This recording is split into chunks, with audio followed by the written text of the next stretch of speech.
Queríamos contarles en Noticias Sustentables que este mes que estamos comenzando, el 1 de abril, es un mes muy importante para nosotros, para los ciudadanos, para el mundo. Es el mes que se estableció como el Día Mundial de la Salud. Lo hizo la Organización Mundial en el año 1948, 3 años después de haberse creado. Y decimos, ¿qué es salud? Salud es, según la Organización Mundial de la Salud, hemos buscado muchas definiciones. Según ellos, es el estado completo de bienestar físico, mental y social, y no solamente la ausencia de enfermedades o afecciones. Por eso, en este día y comenzando el mes, queríamos hablar con el doctor Juan Carlos Cháquez. El profesor es médico cardiocirujano. Ustedes lo conocen porque ha estado en nuestro programa, siempre lo consultamos y siempre tiene la humildad y la amabilidad de hablar con los medios y especialmente cuando nosotros lo llamamos. Él está en París, reside en París hace muchos años, y queríamos, como él es investigador e inventor del echarpe cardíaco que está en vigencia, saludarlo, consultarlo y ver cómo está ese tema, si tiene la vigencia de siempre y lo que él ha adelantado en todas sus investigaciones. Doctor Juan Carlos Cháquez, le damos la bienvenida a Noticias Sustentables, nuestro programa acá en Argentina. ¿Cómo está? Queríamos saludarlo hoy. ¿Cómo está? Bien, bien. Bueno, contento de estar en comunicación con ustedes y también que puedan rendirle homenaje a la salud en el Día de la Salud Mundial, porque es muy importante que el mundo esté unido, sincronizado, que crea en las instituciones como es la Organización Mundial de la Salud, que en algunas partes lo han criticado y que algunos países se han retirado.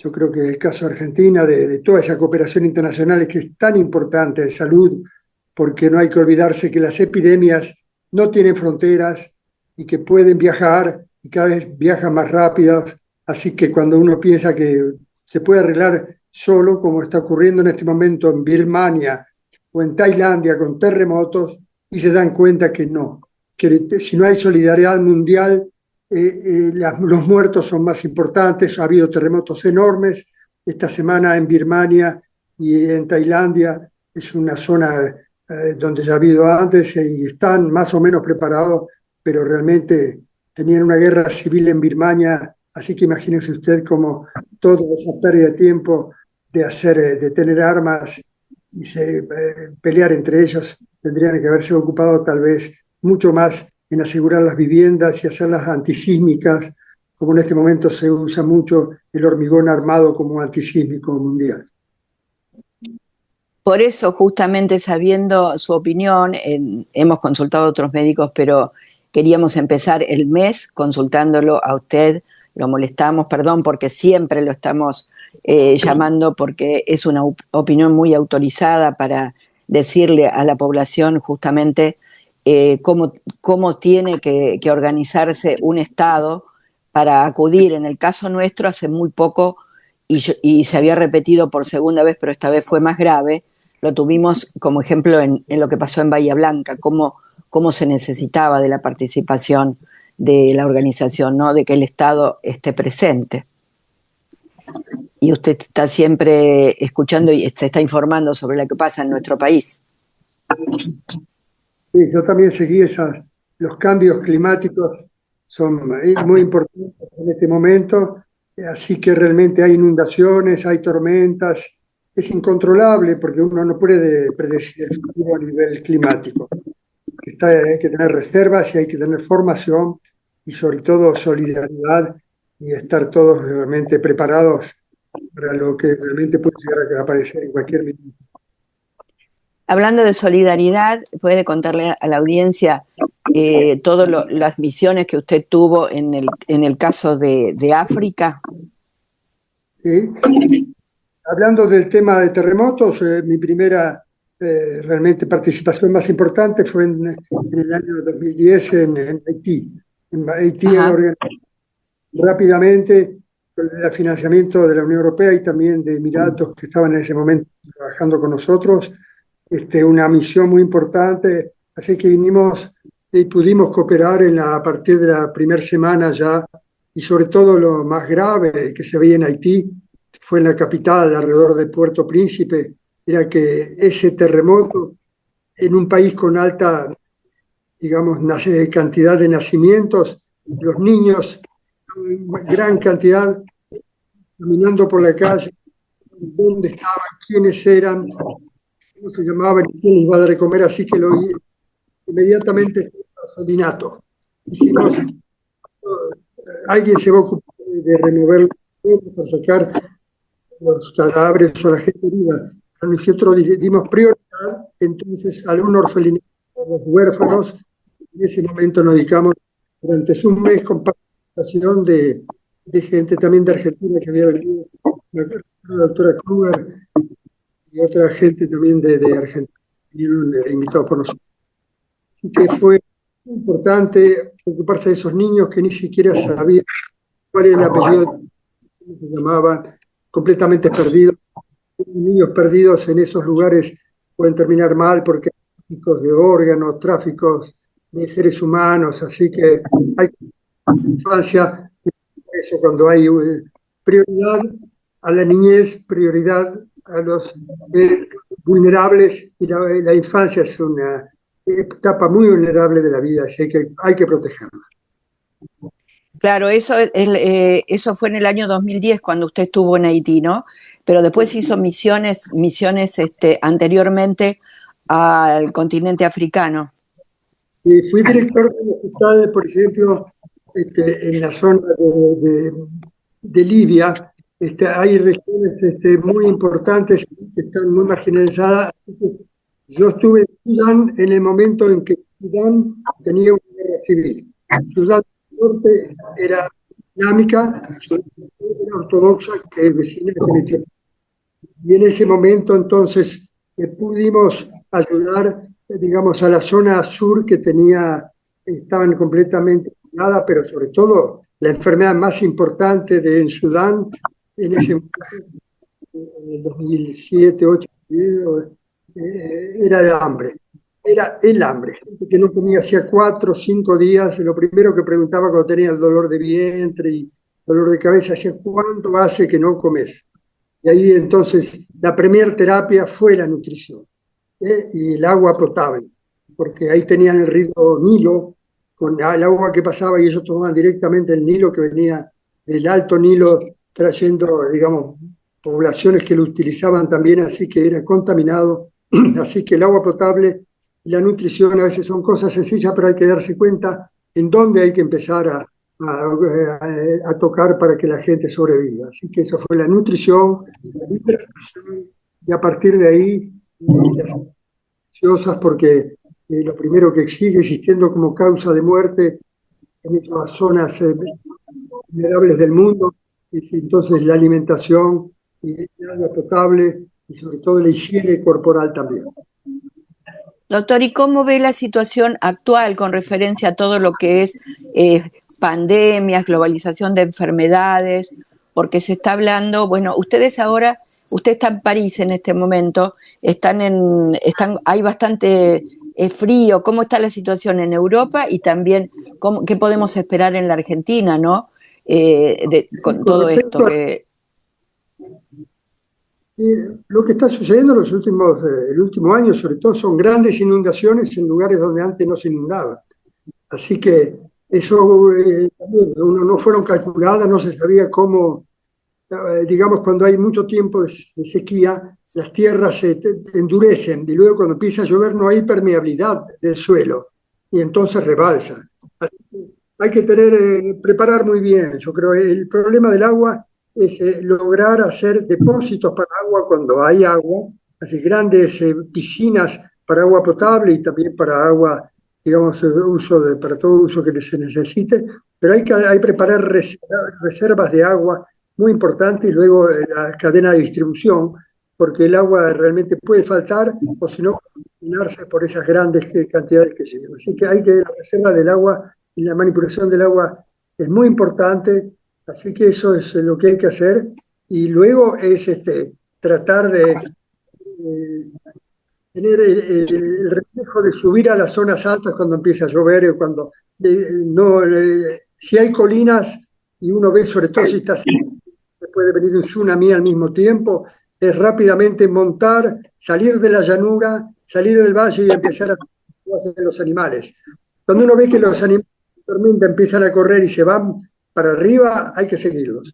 El instinto de los animales es increíble, se dan cuenta que va a llover, que se va a inundar y que se pueden ahogar y suben a las partes, a las cimas y las zonas más altas. No hay que quedarse en el borde viendo el agua, qué lindo la ola que llega, no. Hay que empezar a subir las cosas de valor o digamos, de abrigo, pero también hay que buscar la zona más elevada. Doctor, como Hay que tener en vista, cardiocirujano, si llega a subir la acción, ¿dónde voy a ir yo? Y eso es lo que se trata. ¿Sí? Bueno, así que como realmente es importante que nos organicemos de todos lados con la ayuda de la gente que conoce el lugar, los vaqueanos. ¿y cómo están las últimas investigaciones que ha realizado ahí en Francia? Con referencia al echarpe cardíaco, ¿qué le podemos contar a la audiencia? ¿Qué es eso del echarpe cardíaco para el que nunca lo había escuchado anteriormente? ¿Y cómo están trabajando ahora con ese tema, si está en vigencia? Nosotros el echarpe cardíaco es una técnica que utilizamos, un músculo de la espalda en los pacientes que les sirve, digamos, como cobertura, pero que no tiene una gran función muscular, y con la cirugía plástica se lo puede despegar, se hace un colgajo, y luego lo transferimos sacando una costilla, como una carta en un buzón que uno mete para adentro, ponemos el músculo cerca del corazón y luego abrimos adelante y envolvemos el corazón con un músculo de la espalda. Y eso es realmente muy importante porque no solamente envolvemos para cubrir que, digamos, en la zona de infarto no se dilate y llegue más sangre o circulación, sino con una especie de masaje con un marcapasos que va a enviar al músculo y va a ser una contracción. Así que eso es, digamos, un masaje hecho por el mismo paciente, pero con un músculo de la espalda, no con la mano, y realmente a largo tiempo. Tenemos ahora 15 pacientes que los operamos hace más de 30 años y están bien, y ninguna cirugía ni ningún tratamiento de la insuficiencia grave cardíaca da esos resultados. Con un costo bastante reducido porque es un músculo de la espalda que lo ponemos en otros lugares y solamente se pone un marcapaso. No es un corazón artificial, pero actúa un corazón artificial biológico. Es la biocirugía, la cirugía biológica. ¿Eso lo hacen en el Georges Pompidou, ahí en París? Ese tipo, porque es una intervención Sí. enorme, ¿no? No, no, porque es una operación de cierto tiempo, Ah, pero no es muy invasiva, porque el ah, músculo es súper, es cirugía plástica, se retira, y luego se lo coloca alrededor del corazón sin parar el corazón. No se hace bomba y se para el corazón. Con circulación normal, lo colocamos delicadamente, lo cosemos con algunos puntos y luego ponemos el marcapaso. Puede tardar 3, 4 horas, pero digamos no es que el corazón está parado, que es muy profundo. La anestesia tiene que ser buena, pero no es la anestesia que se hace cuando uno cambia una válvula, hace un bypass. Eso es mucho más profunda, así que realmente tenemos la posibilidad de hacer algo con cierta seguridad y después cuando termina la operación no lo hacemos funcionar inmediatamente, dejamos 2 o 3 semanas que se pegue y que se adapte a la nueva posición del músculo y a partir de ahí el marcapaso empieza a enviar su pequeña descarga eléctrica que lo hace una especie de sístole. Copiamos lo que hace el corazón cuando envía sangre, que se llama sístole, así que ese masaje es, digamos, si el corazón está a 80 por minuto, nosotros enviamos 40 por minuto, es suficiente, siempre sincrónico con la función del corazón, ¿no? Y bueno, ya le digo, estamos por publicar eso, más de 30 años, paciente que si hubiera sido trasplantado tendría que haber hecho inmunosupresión, tratamientos carísimos que tienen efectos secundarios, problema de inmunidad, digamos, sí. de deficiencia inmunitaria porque tienen que evitar el rechazo del nuevo corazón.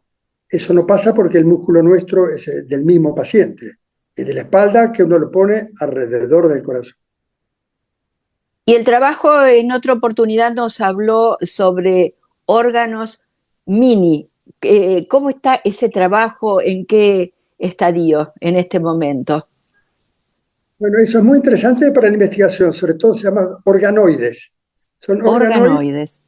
organoides que tienen el tamaño de un arroz, por ejemplo. Un corazón, un hígado, no completo, pero de una buena parte del hígado, un grano de arroz o 2 granos de arroz, y eso se puede hacer con células madres del mismo paciente que se cultivan, pero se seleccionan las del hígado para hacer el hígado artificial y se lo colocan en una pequeña, digamos, matriz y se van a colonizar y van a formarse en un pequeño hígado y eso luego se puede colocar luego, digamos, en el laboratorio en cajas especiales y son órganos que trabajan solos y se pueden probar medicamentos, probar antibióticos, probar, digamos, crear una enfermedad y sin ir a probar en ratas o en animales de experimentación, directamente en esos pequeños es muy útil para probar nuevos tratamientos, entonces los organoides. Eso también es muy impresionante y además estarán muy contentos la gente que está en protección animal porque no les gusta que se prueben animales, pero no hay otra cosa que hacerlo con ratas, monos, no sé qué otro tipo de animales, pero esto de los organoides evita muchísimo, como usted decía, esos temas. Está fabuloso. Se corta el tiempo y la cantidad, por ejemplo, podemos hacer 20, 30 al mismo tiempo y lo tenemos así observándolos 2 o 3 semanas y se ven realmente bien los resultados, si se pueden, si en el pulmón también, el pequeño pulmón artificial, y se vemos que se oxigena bien, oxigena también, así que todos los órganos se pueden copiar de esa manera. Doctor, ¿qué temperatura hará ahora en estos momentos ahí en París y qué horario, qué diferencia tenemos? Tenemos 5 horas ahora, son las Ah, 2 de la tarde. perfecto, sí. Y estamos con 14 grados, pero a la noche ya está bajando 10 grados, 9, 10 grados. Estamos, digamos, acercándonos a la primavera. Y usted es de Godoy, provincia de Santa Fe. Cuéntenos un poquito algún recuerdo de Godoy. Hace media hora aproximadamente estuve leyendo una nota en una revista sobre que la escribió el doctor Jorge Carlos Rainini, que vale la pena, la quiero difundir porque quiero que la lean, hace muchos años, y ahí empieza hablando de su pueblo, de Godoy. Cuéntenos un poquito. Bueno, mi pueblo es en el límite del Arroyo del Medio, provincia de Santa Fe de un lado y Buenos Aires del otro. Así que simpático porque podíamos estar el mismo día en Buenos Aires o en Santa Fe. Los chicos teníamos ganas de ir, decimos, vamos a Buenos Aires y agarramos la bicicleta o el caballo y pasábamos en 15 minutos, pasábamos el pequeño arroyo que había, que era el Arroyo del Medio. Y bueno, así que esa aventura de poder estar, y es una zona donde hubo muchas batallas, de Cepeda, de Pavón, era la zona donde, digamos, el interior iban hacia la capital y de Urquiza, Rosas, esas batallas fueron ahí en esa región, Mitre, así que Cepeda y Pavón fueron ahí, pero es una zona muy fértil en este momento, y para mí la infancia es el ruido digamos, de los pájaros, ¿eh? Yo recordando el hornero, me traje un nido de hornero a París y lo tengo en mi casa de campo. Así Qué que lindo. lo hice traer, lo tengo, yo mismo lo barnicé un poco para que no se arruine, así que tengo un hornero y le explico a mis hijos y mis nietos ahora que el pajarito está dentro, que ellos mismos lo construyen. Impresionante Claro. cómo la puerta del hornero está en el lado contrario al viento, así que no entra viento por la puerta, tiene un pequeño hall y así que mis hijos deben ser los pocos argentinos a lo mejor que conocen bien cómo es el hornero y cómo lo construyen. Pero bueno, Bien. algo debe quedar todavía de eso. Y estudió en la universidad ahí en Rosario y después se vino a Buenos Aires. Sí, yo hice claro, yo nací en Godoy hasta la edad de 5 años, viví en Godoy, y luego, bueno, la familia, como teníamos que estudiar, yo y mis hermanos también, así que fuimos a Rosario, y ahí hice la escuela primaria, empezamos en Godoy, pero luego fue en Rosario, y así que primaria, secundaria, y bueno, cuando empezó ya el título de médico, se empezaban las residencias universitarias, y así que yo gané un concurso para ser residente en el Hospital de Clínicas de Buenos Aires, que recién se inauguraba el Hospital San Martín. Antes estaba en Clínicas Viejo en la calle Córdoba, y en ese momento yo fui la primera promoción del Clínica Nuevo que se llamaba José de San Martín, y bueno, a partir de ahí empezó entonces ya, digamos, yo hacía docencia en la facultad, anatomía, yo había sido docente, siempre me interesó, mi padre había sido maestro y luego fue médico, así que para mí la docencia es esencial. Yo aprendí con un maestro en la casa y mi madre era farmacéutica, así que teníamos el remedio y la educación al lado. Pero bueno, eso hizo que nosotros, yo sobre todo, tuviera vocación de docente, de investigador y también de médico. Y además fue impulsor de la escuela de enfermería, o sea que las enfermeras se graduaran, ¿verdad? Exacto, la especialidad fue instrumentación quirúrgica. Había Ah, enfermeras, instrumentación. claro, pero dentro, porque utilizar que una enfermera hiciera instrumentación solamente en la sala de operación era un despropósito. Era mejor que hubiera gente dedicada a la cirugía, luego de hacer una formación de enfermera, digamos, Sí, pero y luego podían entonces, empezaban con instrumentación quirúrgica y les gustaba la cirugía, y aparte hay cosas complementarias, así que fue el Hospital de Clínicas, que era de la Universidad de Buenos Aires. A pesar de una formación, digamos, muchas le faltaban las instrumentadoras, y nosotros para operar a la noche, a las urgencias, buscábamos enfermera o alguno de los residentes también. Y yo había visto que en la Municipalidad de Buenos Aires, yo había estado un año en el Hospital Rauso, había escuelas de enfermeras, así que dije, ¿cómo puede qué ser bien. que en la Universidad de Buenos Aires no haya escuela de instrumentadoras?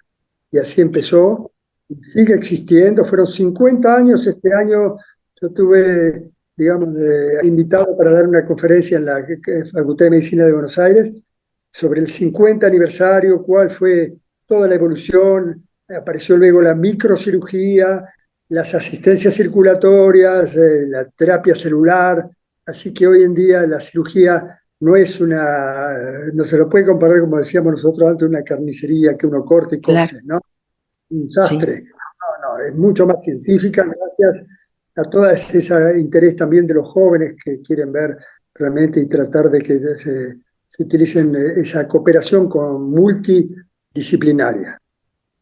Doctor, le agradezco infinitamente que nos atendió y que pudimos hacer este programa. Me avisan que tengo que cerrar, si no, quisiera conversar muchas cosas más con usted, pero puede ser en otro momento, si Dios quiere. Le agradezco mucho.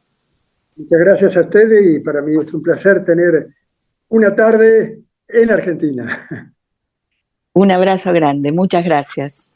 Muy bien, era una conversación con el doctor Juan Carlos Cháquez, médico cardiocirujano que está en Francia residiendo hace muchos años, y algunas cosas más que queríamos comentarles, pero cerramos hoy el programa y nos volvemos a encontrar en otro martes. Muchas gracias.